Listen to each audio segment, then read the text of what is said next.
Décidément, le football ne s'arrête jamais. Récemment, nous avons eu la Ligue des Nations, nous allons bientôt avoir la Coupe du Monde des clubs, deux compétitions qui de base ne nous hype pas trop. Mais finalement, le football, c'est toujours ça. Plus on se rapproche des événements, plus on se dit, on jetterait pourquoi pas un petit coup d'œil à ce qui va se passer du côté de la Coupe du Monde des clubs. La Ligue des Nations est passée, certains joueurs ont pleuré carrément pour cette compétition prestigieuse comme la Coupe du Monde. Il y en a qui ont chialé carrément, je ne citerai pas les noms, vous savez de qui je parle. Ah, tellement important cette compétition, cette Coupe des Nations. Pour certains, en filigrane de tout ça, en sous-texte, il y a bien évidemment le mercato comme d'habitude dans cette période de l'année. Et c'est de ça dont on va parler dans cette FAQ. Vous m'avez posé des questions, je vais y répondre maintenant.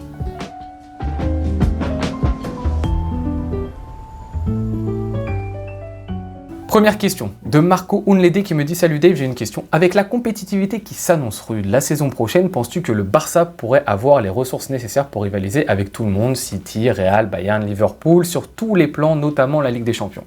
En premier point, la Ligue des Champions, il faut arrêter d'en faire le barème ultime. Je sais que c'est la compétition de clubs qui a le plus de visibilité, qui a le plus de prestige. Donc forcément, on se dit, pour avoir réussi sa saison, finalement, il faut remporter la Ligue des Champions. Mais il y a des clubs qui ont remporté cette compétition sans être la meilleure équipe d'Europe. Le Paris Saint-Germain, si. Cette année, selon moi, le Paris Saint-Germain est la meilleure équipe d'Europe à gagner la Ligue des Champions. Il y a des années où Liverpool a gagné la LDC, n'était pas selon moi la meilleure équipe d'Europe. Il y a des années où le Real Madrid a gagné la LDC, n'était pas selon moi la meilleure équipe d'Europe. Alors encore une fois, je sais que le prisme de cette compétition fait que tout le monde a envie de la gagner, que si tu la gagnes pas, t'as pas réussi ton année. Mais si, le Barça cette année ne l'a pas remporté et a super bien réussi sa saison. On l'a expliqué de nombreuses fois. Pourquoi? Donc pas toujours avoir le prisme de la Ligue des Champions parce que c'est une compétition, il se passe des choses que des fois on ne peut pas discerner, on ne peut pas analyser. Un petit peu de chance, un tirage qui est clément, une situation pendant 2 semaines où ton adversaire il va avoir un gros blessé. C'est des choses, des facteurs que tu ne peux pas juger même si tu es la meilleure équipe d'Europe. Donc toujours avoir ce prisme de jugement, je trouve ça un petit peu compliqué. En tout cas, ce n'est pas ma vision du football. Maintenant sur ta question, est-ce qu'on peut être compétitif la saison prochaine? Bien évidemment qu'il y a un rapport avec l'argent qu'on possède. Xavi en a parlé. D'ailleurs, c'est pour ça qu'il s'est fait virer du FC Barcelone. Il a dit, on ne peut pas comparer ce Barça-ci avec le Barça d'avant parce qu'on n'a pas le budget, entre guillemets, pour rivaliser avec le Real Madrid sur la durée. Ça ne veut pas dire que sur un an, on peut être champion, ce qu'il a été d'ailleurs face au Real Madrid, mais dans la continuité, sur le long terme, ça va être compliqué de continuer avec ces difficultés-ci. Mais le football, ça reste le football, c'est-à-dire qu'une équipe qui n'a pas forcément le budget peut battre une plus grosse équipe. Encore une fois, on l'a montré cette saison. Alors que le Real Madrid avait ramené ses Galactiques, on les a surdominés en Liga. Parce que nous, de notre côté, on a la grande chance d'avoir la Masia. Mais maintenant, faire genre que ça n'a aucune importance, ça serait aussi un petit peu se voiler la face. Quand tu as des Liverpool qui peuvent mettre de telles sommes sur Wirtz, quand tu as le PSG qui sur chaque mercato depuis 15 ans peut te placer des 100 millions, quand tu as le Real Madrid aussi qui fait un super mercato, quand tu as des équipes comme ça, comme Manchester City qui d'un claquement de doigts peuvent totalement changer leur effectif, bah oui, tu peux pas vraiment rivaliser quand toi tu galères juste à trouver un ailier gauche depuis 2 ans carrément. C'est tout de suite un petit peu plus compliqué. Maintenant, faire les défaitistes total en disant c'est pas possible de rivaliser, c'est faux, la preuve en est cette saison. Deuxième question, mesdames et messieurs, de Maïmouna qui m'a posé plusieurs questions. Quel est ton avis sur le mercato du Real Madrid? Est-ce que tu penses qu'il faudrait les craindre la saison à venir? Alors je tease déjà une vidéo qui va normalement sortir la semaine prochaine sur justement le sujet du Real Madrid, ce nouveau Real Madrid avec Xabi Alonso. Xabi Alonso qui selon moi est la meilleure recrue finalement du Real Madrid cette année. Il va y avoir des belles recrues, hein. Huijsen, Alexander-Arnold, pour ne citer que les officiels pour l'instant, c'est des belles recrues. Mais vous avez vu les rumeurs qu'il y a, voire les joueurs qui ont déjà quasiment signé pour le Real Madrid, ça annonce de très très gros noms et en plus apparemment, mais ça ne reste encore une fois que des rumeurs, Pérez veut vraiment faire un mercato historique. Donc ça va être énorme. Après, est-ce qu'il faut les craindre? Ça dépend encore une fois de quel jeu ils vont avoir et est-ce que l'équipe va se trouver. L'année dernière, il y a des gens qui nous disaient bah oui, il faut nous craindre, regardez, là on a la Galactique, on a Mbappé qui vient d'arriver alors qu'on est déjà champion d'Europe. Ça n'a pas fonctionné. Au Paris Saint-Germain, on se souvient du super mercato, il y avait Wijnaldum, il y avait Gigio Donnarumma, il y avait Lionel Messi, Sergio Ramos qui étaient arrivés. Saison catastrophique du côté du Paris Saint-Germain en termes de production de jeu. Donc c'est toujours ça qu'il faut voir. Oui, tu amènes des très bons joueurs, comment est-ce que ça va se passer sur le terrain? Maintenant, moi, le projet Xabi Alonso, je vais être totalement honnête avec vous, je trouve que c'est très solide parce que j'aime beaucoup ce coach, j'aime beaucoup sa vision du football et si le Real se met à jouer comme le veut Xabi Alonso, ça risque d'être très très dangereux. Maintenant, est-ce qu'ils vont le faire? C'est ça la grande question.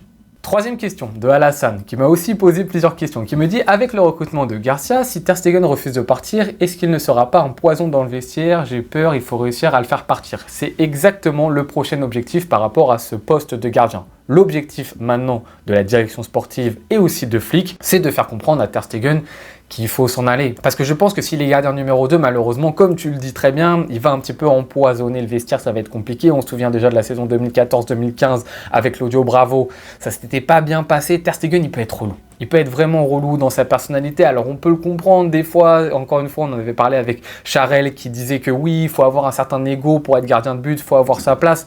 Mais au bout d'un moment, il faut faire des choix. Apparemment, Szczęsny est le choix de base pour être le gardien numéro 2 l'année prochaine. Ter Stegen ne réussira pas, selon moi, à repasser numéro 1. Et surtout, il faut donner de la confiance à Johan Garcia. Il faut qu'il arrive dans un environnement où lui, il va se dire « Bon, bah c'est bon, c'est fait. Moi, je suis gardien numéro 1. J'ai la confiance de mon coach. J'ai la confiance de ma défense. » Et pas « Ah, tous les week-ends, je suis en concurrence avec un Allemand qui veut possiblement me prendre la place, qui me tire dans les pattes. » Ça va pas ramener une bonne ambiance pour le groupe dans son ensemble et en plus pour mettre en confiance Johan Garcia. Donc, pour toutes ces raisons-ci, c'est un super gros objectif de la direction de faire partir Ter Stegen. Mais ça va pas être facile, hein, parce que là, de ce qu'il a dit dernièrement, le grand Allemand n'a pas forcément envie de partir maintenant. Ensuite, question d'Emeric qui me dit « Étant donné que Luis Diaz est la priorité du club en attaque, que penses-tu concrètement du joueur? Est-ce que nous pouvons le considérer comme un investissement à moyen long terme vu son âge ?» Alors, vous connaissez la chaîne, je vais le répéter, je pense, dans cette vidéo. J'évite, moi, de faire des grosses analyses sur les rumeurs. Faites très attention aux rumeurs, mais je vais en venir peut-être un petit peu plus tard dans la vidéo. Mais sur Luis Diaz, encore une fois, est-ce que c'est la priorité du club? On ne sait pas, ça ne reste que des rumeurs, c'est juste les médias qui mettent ça en avant. Donc, on n'est pas totalement sûr encore de ça. Je n'ai pas encore fait une analyse approfondie de Luis Diaz. Comme vous l'avez vu avec Johan Garcia, moi, j'attends que ce soit officiel pour vraiment faire des analyses poussées de l'arrivée des joueurs. Maintenant, Luis Diaz, vous connaissez le profil, il a joué à Liverpool, il a fait de très bonnes performances là-dedans, il a une expérience, il connaît les grands rendez-vous, que ce soit même avec sa sélection et surtout en Ligue des Champions. Le mec est capé, le mec sait marquer, le mec est un danger sur le côté. Moi, je vous ai dit, c'est le type de profil qu'il faut. Je vous ai fait une vidéo spécifique sur les priorités du Barça en termes de positionnement et je vous ai dit, l'ailier gauche, c'est prioritaire. Et Luis Diaz remplit les conditions pour être un ailier gauche intéressant parce que c'est un ailier gauche qui dribble, qui colle la ligne, qui est perturbateur, qui crée des différences, qui est un danger pour l'adversaire. Pour toutes ces raisons-ci, Luis Diaz peut être un profil très intéressant. Mais à côté de ça, son âge et surtout son prix peuvent être des questionnements, voire même des freins à sa possible venue par la suite et aussi son rôle, son statut. Est-ce qu'il acceptera peut-être d'être remplaçant tout de suite? C'est une grande question autour de Luis Diaz. Question maintenant sur Instagram de Alphonse. On va faire un 5, t'inquiète pas, j'ai bien retenu la dernière fois quand tu m'as dit, il faut juste qu'on organise ça. Question sur Arsenal, il y a eu pas mal de questions sur Arsenal, hein. J'ai l'impression que Thierry Henry, il a fait son effet quand on était jeune, hein, du côté des Frenchies. On aime bien Arsenal quand même, donc pas mal de questions par rapport au club londonien qui me dit Arsenal doit-il mettre tapis sur Rodrigo? Bah oui, Arsenal va devoir mettre au bout d'un moment tapis sur un joueur important sur un côté, parce que c'est selon moi un petit peu ce qui leur manque dans leur effectif. Donc, ils peuvent, s'ils ont l'argent, mettre un gros billet sur Rodrigo. Alors après, à entendre, à écouter les supporters du Real Madrid qui suivent vraiment très bien le Real Madrid, on a justement un Rodrigo qui est quand même pas très constant dans les saisons. Quand il atteint des pics, Rodrigo, moi, c'est un joueur même que j'aime beaucoup. C'est-à-dire que comme je l'ai vu contre City, etc., super joueur, très haut niveau, dans les grands rendez-vous en plus, capable de performance XXL, Rodrigo, de sauver le Real Madrid. Le seul joueur, des fois, qui était vraiment au-dessus de la mêlée dans certains matchs. Mais c'est vrai qu'après, tu as des dizaines de 2 mois où tu le vois plus. Totalement transparent, invisible. Alors maintenant, est-ce que c'est parce qu'il n'était pas trop en confiance dans cet effectif-ci, où il était barré notamment par la puissance de Vinicius et de Mbappé, de Bellingham, et il se sentait un petit peu de trop? Est-ce que ça joue vraiment? Ou est-ce que c'est la réalité de son niveau qui fait que ça reste un joueur inconstant? Grande question, mais pour Arsenal, c'est vrai qu'un joueur de ce poste-ci, un ailier perturbateur, ça peut être très important. Question maintenant de Le Blaugrana Rusé qui me dit « Quel rôle donnerais-tu à Marc Bernal pour la saison prochaine ?» Alors, petit teaser, une nouvelle fois, Marc Bernal, je vais faire une vidéo spéciale, je pense, qui va sortir durant l'été. On est déjà l'été, mais ça devrait sortir un petit peu plus tard. Si la personne que j'ai invitée, elle est d'accord, en tout cas, pour la faire, vous allez voir, c'est un sujet assez original autour de Marc Bernal qu'on devrait faire. On verra justement quel rôle il aura, mais bien évidemment que s'il revient et qu'il revient en forme, il aura un rôle qui est important. Alors maintenant, à voir par rapport à Frenkie de Jong, ce qu'il est en capacité de montrer, parce que le niveau dernièrement de Frenkie de Jong sur les derniers matchs, c'est un très haut niveau. Est-ce que tu sors un joueur comme ça de ton effectif? C'est compliqué. Donc Marc Bernal, plutôt en tant que remplaçant dans un premier temps. Et en plus, par rapport à son âge, ça serait assez logique. Maintenant, ce qu'on a entendu des anciens spécialistes de l'équipe B, ceux qui l'ont vraiment regardé, parce que moi, finalement, Marc Bernal, je l'ai regardé que les 2 premiers matchs de cette saison avant qu'il se blesse, c'est quand même du très haut niveau, Marc Bernal. Et ça peut réellement s'inscrire dans un projet Flick qui n'a pas hésité à le mettre titulaire dès les premiers matchs cette année de Liga. C'est-à-dire qu'il lui fait confiance. Donc c'est qu'il a un projet avec Marc Bernal. Donc tout ça, ça va se voir, mais bien évidemment, il faut le corréler au niveau aussi de Frenkie de Jong. Question de Mendoza sur Instagram qui me demande est-ce que Nico viendra ou la porte est fermée? Et c'est là où je vais vous embêter quelques secondes sur les rumeurs de Mercato. Je l'ai déjà fait l'année dernière, je le répète cette année. On rentre dans une période où tous les jours du côté du Barça, il y a plein de rumeurs à droite, à gauche. Juste, faites très attention à ce qui est dit. Faites très attention de dans quels médias est-ce que ça sort, à quel moment ça sort, qui donne l'information, à quoi ça sert. Toujours prenez du recul par rapport aux événements qui sortent. Par rapport à Nico, il y a beaucoup de choses qui sortent. Tous les jours, il y a une nouveauté.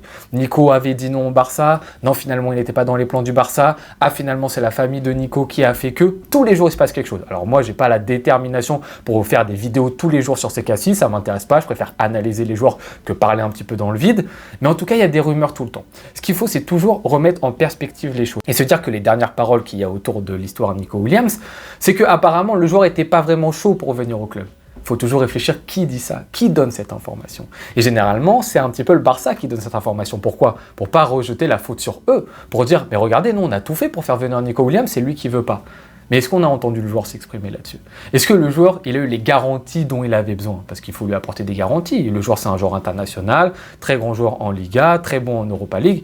Il a besoin d'avoir des garanties, le joueur. Est-ce qu'il les a eues? Ça, on ne le sait pas, il ne s'est pas exprimé. Donc, on n'a qu'une seule version des faits. Et faites très attention à ça. Parce que là, Deco, il prend souvent la parole. On va en parler juste après. Il faut faire gaffe aussi à ce qu'il dit, parce que quand il parle pour se protéger lui. Donc il faut faire attention aux rumeurs, toujours remettre dans le contexte. Quand vous entendez quelque chose, un joueur ne voulait pas, ah le joueur voulait, finalement c'était pas ça. Qu'est-ce que vous en savez? Qu'est-ce que j'en sais?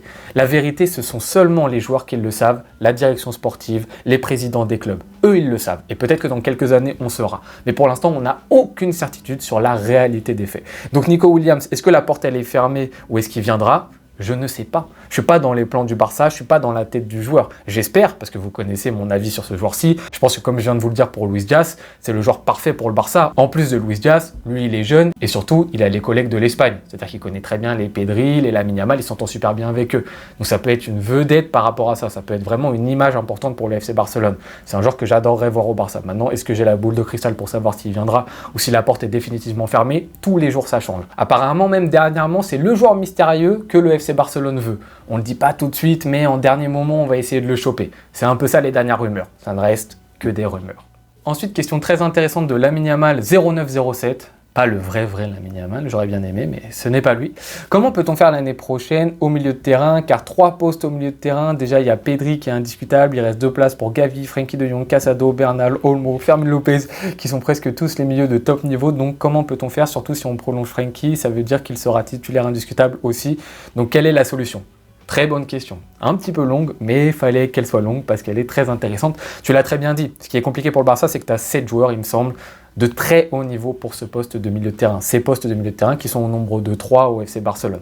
Comment faire? C'est même pas qu'ils sont doublés les postes, c'est qu'en plus, il y en a un de plus. Et c'est pas que les remplaçants, ils sont moins forts et il y a un vrai gap entre les titulaires et les remplaçants. C'est que les remplaçants, potentiellement, ils peuvent être titulaires. Bernal, Casado, Fermin Lopez, s'ils sont au top, Gavi, s'il revient à 100%, ils peuvent être titulaires, ils ont le niveau pour être titulaires dans n'importe quel club européen. Donc c'est ça qui est très compliqué pour le Barça. Encore une fois, je vais un petit peu vous teaser des vidéos qui vont sortir, mais il va y avoir des vidéos spécifiques sur le poste de numéro 6 et sur le poste des milieux avancés du côté du Barça. Donc attendez un petit peu ces vidéos qui seront en collaboration pour avoir un petit peu nos avis sur la situation. Mais oui, la situation est compliquée pour le Barça. Alors pour l'instant, honnêtement, j'arrive pas à visualiser un joueur parmi cette bande de milieu de terrain qui va s'en aller. Parce que déjà, encore une fois, ils sont très bons et ils sont importants dans la rotation. Et qu'on l'a dit, elle est importante la rotation pour le FC Barcelone. Et en plus de ça, j'ai l'impression que tous les remplaçants, c'est des amoureux du Barça. Gavi, Casado, Bernal, Dani Olmo, qui est venu au Barça parce que c'est le club de son enfance, Gavi. Même tu peux rajouter Pedri, d'où tu les sors? Comment tu les sors ces jours-ci? Ils sont amoureux du Barça, ils sont super bons. Alors apparemment, Pablo Torre, il y a des grosses rumeurs, lui par contre, sur le fait qu'il va s'en aller cette année. C'est logique, malgré que ce soit un petit talent. Ça serait pas normal qu'il s'en aille parce qu'il n'y a pas de place finalement pour lui. Mais pour les autres, waouh, courage. Alors il y a toujours des petites rumeurs qui sortent un petit peu par semaine. Fermin Lopez approché par des clubs en première ligue. Des petites rumeurs à droite, à gauche, mais on n'y croit pas vraiment. Mais peut-être qu'à tout moment, durant ce mois de juillet, durant ce mois d'août, il y aura une surprise au milieu de terrain et un nom qu'on n'attendait pas du côté du Barça s'en ira. C'est une possibilité parce que c'est vrai que les cas et les solutions vont être compliqués. Maintenant, c'est un problème et c'est un dilemme de riche. Pour une fois que sur un poste, on est riche et on a la chance d'avoir ces possibilités, profitons-en un tout petit peu. Question de Aziz Touré. Tu ne penses pas que l'arrivée d'Ivan Perisic au Barça pourrait permettre à Lamine Yamal de prendre du repos? En plus, il viendra libre. Ça, c'est une des dernières rumeurs, justement, qu'il y a autour du FC Barcelone. Là, la rumeur, elle peut être un tout petit peu plus sérieuse. Déjà parce qu'il y a plusieurs médias qui s'accordent sur ça, parce que aussi Ivan Perisic a été un ancien joueur de Flick et qu'apparemment, c'est Flick qui le veut. Donc moi, juste déjà par rapport à ça, par rapport au fait que Flick veuille le joueur, Flick doit avoir le joueur. Flick a fait quelque chose d'exceptionnel cette saison par rapport à ce qu'il a fait. Il est légitime de demander qui il veut. Et en tout cas, s'il demande tel ou tel joueur, je lui ferai confiance. Je lui accorde ma confiance, Flick. Pourquoi? Par rapport à la saison qu'il vient de produire. Merci monsieur, merci coach allemand. Par rapport à ce que tu as fait cette année, je prends n'importe quel joueur. Alors, je ne comprends pas trop le délire avec Araujo. Apparemment, il a confiance en ce joueur-ci. Ça, je comprends pas trop. Mais après, n'importe quel autre joueur, tu me dis je le veux. Ok, je te fais confiance. Il n'y a pas de problème, Flick. Par rapport à ce que tu as produit, il n'y a pas de problème. Donc, si Ivan Perisic, le coach, le veut, il n'y aura pas de problème. Et en plus de ça, comme tu dis, ça peut être intéressant pour reposer Lamine Yamal. En plus de ça, Ivan Perisic, c'est un joueur qui a une énorme qualité de centre. Peut être intéressant aussi à gauche. On a parlé de l'importance du joueur qui est à gauche. Mais dans un premier temps, pourquoi pas, oui, être intéressant parce que je l'ai évoqué à de nombreuses reprises, Lamine Yamal a besoin d'un tout petit peu plus soufflé l'année prochaine parce qu'il est encore très très jeune, il faut faire attention. Maintenant, c'est un signal aussi pour les jeunes du Barça parce que des ailiers gauches, on en a possiblement. Et là, les ailiers gauches, si tu prends un mec un peu plus capé, ils vont pas tout de suite pouvoir un petit peu s'affirmer dans l'équipe première. Donc c'est aussi un petit message que tu envoies si on recrute Ivan Perisic. Mais le fait qu'il soit potentiellement libre, qu'il connaisse Flick, que Flick ait confiance en ce joueur-ci, malgré qu'il ait 36 ans, et j'ai l'impression que ça fait 10 ans qu'il a 36 ans, ce joueur-ci, ça peut être une bonne idée du côté du Barça. Question sur Instagram de Sokna qui me dit « Tu penses quoi de Deco en directeur sportif ?» Je l'ai un petit peu évoqué justement quand j'ai parlé de Nico Williams, il faut faire attention avec Deco. Parce que la problématique de Deco, c'est quoi? C'est qu'avant qu'il soit directeur sportif, il a été agent. Il a été agent de certains joueurs d'ailleurs qui sont en relation avec le FC Barcelone. Et ça joue. Même si actuellement, officiellement, c'est plus leur agent, il y a forcément quelque chose derrière. Il y a forcément un intérêt qui se cache. Et à côté de ça, pour l'instant, Deco, c'est pas un directeur sportif qui nous a montré qu'il était capable de très très gros coups. Alors on est content de Joan Garcia, c'est super, mais pour le reste, c'est souvent lent. Souvent les joueurs prioritaires, ils se font pas. Alors bien évidemment, il y a des difficultés financières qu'il faut prendre en compte.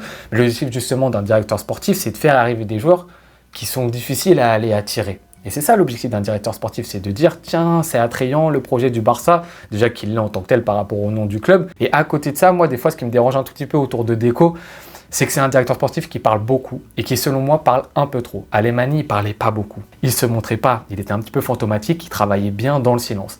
Deco, il parle, et il parle surtout pour expliquer sa version des faits. Et là, on rejoint ce que je vous ai dit précédemment, c'est qu'à partir du moment où c'est tout le temps Deco qui prend la parole et qui évoque les histoires de son point de vue, forcément, les histoires, elles lui donnent raison. Là, dernièrement, il a parlé du cas Vitor Roque. Et il a dit, mais c'est Xavi qui le voulait en urgence au mois de janvier, moi je le voulais au mois de juin. C'est lui qui parle. Il donne sa version des faits. Et la problématique, c'est qu'il se remet jamais en question. C'est sa version des faits. Donc jamais il va se mettre en tort, jamais il va dire c'est de ma faute. Donc il remet la faute sur les autres. Est-ce qu'on a la version des autres? Pour l'instant, non. Donc Deco a toujours raison. Et il se remet jamais, encore une fois, en question par rapport aux mauvais choix qu'il aurait pu faire à droite à gauche. Si encore il arrivait et qu'on voyait qu'il progressait, qu'il apprenait de ses erreurs, on se dirait bon ok d'accord, t'es en train d'apprendre. Mais là, c'est pas trop le cas. C'est quelqu'un qui, je trouve, encore une fois, toujours des excuses. Et ça me dérange un tout petit peu. Alors maintenant, on jugera surtout à la fin du mercato. Ce sera son deuxième mercato au FC Barcelone. On lui laisse encore un peu de temps pour bien faire les choses. Il connaît les priorités, je pense. Il peut discuter avec Flick. C'est à lui de voir. On fera le constat le 31 août. Nouvelle question de Maimouna qui me dit « Est-ce que tu penses que le PSG, qui est déjà très bien rodé, a besoin de recruter à un poste en particulier? Si oui, lequel et pourquoi ?» Alors, le Paris Saint-Germain, ils ont la force de recruter qui ils veulent. Ils ont recruté cet hiver un ailier gauche, top 5 ailier gauche européen, Kvaratskhelia, alors qu'ils avaient déjà Barcola. Potentiellement, ils pouvaient mettre Ousmane Dembélé à ce poste-ci. Potentiellement, ils pouvaient mettre Désiré Doué à ce poste-ci. Et les mecs, ils ont acheté Kvara. Bon. Ils ont la capacité de le faire quand bien leur face. Mais du côté du Paris Saint-Germain, franchement, l'équipe, elle est archi complète. Tu me diras peut-être les latéraux, si Hakimi se blesse, si Nuno Mendes se blesse, est-ce que c'est assez solide derrière? Les défenseurs centraux, si Pacho se blesse, est-ce que c'est vraiment du niveau derrière? Un Marquinhos, est-ce qu'il n'a pas vraiment fait son temps au Paris Saint-Germain? Moi, c'est plutôt ça que je vois. Je pense que Marquinhos, c'est un joueur, il va falloir lui faire comprendre au bout d'un moment que son histoire au Paris Saint-Germain est très belle, qu'elle se conclut très bien avec cette Ligue des Champions. C'est très beau, l'histoire qui s'est passée avec Marquinhos. mais qu'au bout d'un moment, je pense que tu peux avoir un joueur encore plus performant que Marquinhos actuellement au Paris Saint-Germain, qui est un joueur qui a encore les stigmates, je trouve, du passé à certains moments, même si ça a pu se débloquer avec cette Ligue des Champions, et qui est un joueur qui est de plus en plus aussi vieillissant. Et en plus, ça serait important et ça serait très cool que l'histoire se termine bien autour de Marquinhos. Ça serait ce poste-ci. Les milieux de terrain, ils en ont pléthore, ils ont pléthore de talent, ils sont jeunes, ils ont la dalle. En attaque, je vous ai dit, tous les ailiers qu'ils ont, c'est innombrable. Et en plus, ils ont Gonzalo Ramos en tant que numéro 9 remplaçant. Donc à part ça, moi j'ai envie de vous dire, c'est très solide, même en termes de gardien de but, ils ont des remplaçants qu'ils achètent tous les étés. Mais écoutez, c'est solide hein, le Paris Saint-Germain, ça va faire peur hein, pour les années à venir. Question sur Instagram de ValP03 qui me dit Wirtz au Barça, qu'en penses-tu?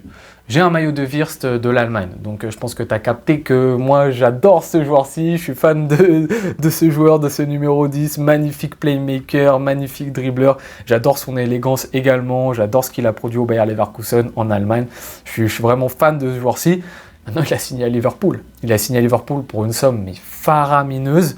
Pour le faire sortir de Liverpool maintenant, il va falloir être très solide. Parce que pour dégager les joueurs importants de Première Ligue, il va falloir y aller. Et si on le dégage facilement, ça veut dire que le joueur fait des mauvaises perfs. Est-ce que s'il fait des mauvaises perfs, c'est intéressant de le faire venir dans notre club? C'est ça la grande question.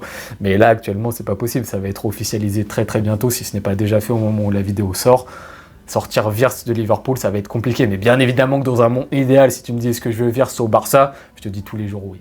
On repasse à des questions de Le Blaugrana Rusé qui m'a posé deux questions mais qui sont un petit peu corrélées l'une à l'autre. Ne penses-tu pas qu'on devrait chercher un latéral différent de Koundé et Eric Garcia à droite, c'est-à-dire plus offensif? Penses-tu pas que le Barça doit miser sur Geoffrey Torrent ou chercher un latéral gauche pour suppléer Baldé? Alors bien évidemment, ces deux questions, elles sont corrélées. On en a parlé justement dans la vidéo Virtual Mercato avec l'Afrique catalane. On a parlé des possibles solutions en tant que latéraux pour le Barça. Et bientôt aussi, je vais vous sortir une vidéo spécifique sur ce poste-ci du côté du FC Barcelone. On en avait parlé. Ce qui est intéressant, ça serait surtout d'avoir un profil différent de Koundé et Eric Garcia, qui sont deux anciens défenseurs centraux, entre guillemets, qui ont été latéraux. Donc ils n'ont pas vraiment cette capacité offensive. Et tu peux rajouter une corde à ton arc si tu ramènes un latéral un petit peu plus offensif justement à droite. Sur le côté gauche, je vais pas faire le connaisseur de Geoffrey Torrent. Il y a des youtubeurs du Barça qui connaissent beaucoup mieux que moi ce joueur-ci. Moi, je l'ai pas assez vu, donc je vais pas me permettre de le juger. Mais s'il a niveau pour pourquoi pas être remplaçant de Baldé, oui. Mais j'ai pas encore assez vu de mon côté. Le cas Gérard Martin va être aussi intéressant à voir. Apparemment, il y a des clubs de Première Ligue qui, pourquoi pas, pourraient poser un 12 millions sur son cas. Est-ce que ça va prendre ou pas? Ça sera encore une fois à la direction sportive de décider. Mais oui, selon moi, il faut différents profils en tout cas. Voilà, c'est ça l'idée, se dire, faut peut-être un profil, moi je trouve, un petit peu plus mature au côté de Baldé, qui va apprendre des choses à Baldé, un joueur peut-être plus d'une trentaine d'années, qui est plus dans un rôle de remplaçant plutôt qu'un autre jeune joueur, qui ne mettrait pas réellement en concurrence Baldé. Alors que si tu lui mets quelqu'un d'âgé, qui a des caps, qui a de l'expérience, ça peut être intéressant pour le développement de Baldé. Question maintenant de Yuen sur Instagram. Mon brother, mon ref, qui me pose une question sur Arsenal. Je vous avais dit, il y a plusieurs questions sur Arsenal, qui me dit quel serait le poste prioritaire pour Arsenal dans l'objectif de progresser encore dans la Ligue des Champions. Encore une fois, ce prisme de la Ligue des Champions, hein, il y en a beaucoup qui sont matrixés un petit peu par cette compétition. C'est assez intéressant. Les postes pour Arsenal, pour encore une fois s'améliorer, être toujours un petit peu plus intéressant, plus fort. Franchement, il y a des postes où c'est très solide du côté d'Arsenal. Si elle est titulaire, la défense centrale, Saliba, Gabriel, c'est très solide. Maintenant, est-ce que Saliba va rester cet été? Ça va être un cas intéressant. Milieu de terrain, il est fourni. Il y a en plus de la jeunesse qui commence à arriver. Tu as du milieu défensif, même s'ils sont sur la recherche d'un milieu défensif parce que Partey est aussi en partance. Donc Zubimendi pourrait, pourquoi pas, intéressant du côté d'Arsenal. Il faut selon moi surtout un numéro 9. Ça, c'est la priorité pour Arsenal. Donc les dernières rumeurs, c'était Sesco, Gyökeres, qui étaient vraiment les deux grosses rumeurs du côté d'Arsenal. Oui, Havertz, au bout d'un moment, c'est bien gentil, mais c'est trop gentil. Et au bout d'un moment, Merino peut-être tout le temps en numéro 9, c'est pas son poste de base. Donc il a été un super remplaçant dans ce poste-ci. Il a montré des choses qu'on n'attendait pas de lui. Au bout d'un moment, il faut un vrai, selon moi, numéro 9. Ce qui a fait passer un palier à City en Ligue des Champions, c'est d'acheter un Erling Haaland. Ce qui fera peut-être passer un palier à Arsenal, c'est d'acheter un vrai numéro 9. Et ensuite, la question d'un ailier gauche, on a parlé tout à l'heure de Rodrigo. Pour moi, il faut quelqu'un de supérieur à Martinelli et Trossard, qui sont des joueurs qui sont trop gentils aussi. C'est des bons joueurs. Franchement, c'est des bons joueurs. Mais c'est sympathique. Il faut quelqu'un de plus méchant. À droite, t'as Saka qui est un top mondial. À gauche, il te faut vraiment aussi un top mondial. Après, pourquoi pas aussi les latéraux, mais j'ai l'impression que c'est très bien fourni à gauche. Alors à droite, il faudrait aussi peut-être voir les remplaçants, mais en tant que titulaire, ça passe aussi. Gardien de but Raya, pour moi, c'est top niveau européen également. Il y a très peu d'ajustements du côté d'Arsenal pour passer à l'étape supérieure, mais comme je viens de le dire, il y a ces petits postes-ci. Dernière question, mesdames et messieurs, d'Alassane qui me dit: salut Dave, si le Barça vend Christensen, ne trouves-tu pas qu'il faut aller chercher Slaughterberg pour la relève d'Inigo dans le futur? C'est compliqué parce que les défenseurs centraux, moi, j'en ai pas fait une priorité cette année. Pourquoi? Parce que tu as beaucoup de matière. On en a parlé dans la vidéo spécifique justement aux défenseurs centraux du FC Barcelone. N'hésitez pas à aller la voir. Elle est très riche justement sur les enseignements de cette année. On a du Cubarsí, du Inigo Martinez, du Araujo, du Christensen, même du Koundé et du Eric Garcia qui peuvent jouer ce poste-ci au FC Barcelone. Bien évidemment, on va y avoir la question de la succession d'Inigo Martinez. Mais si tu achètes Slaughterberg maintenant, qu'est-ce que tu fais cette année? Qu'est-ce que tu fais l'année prochaine?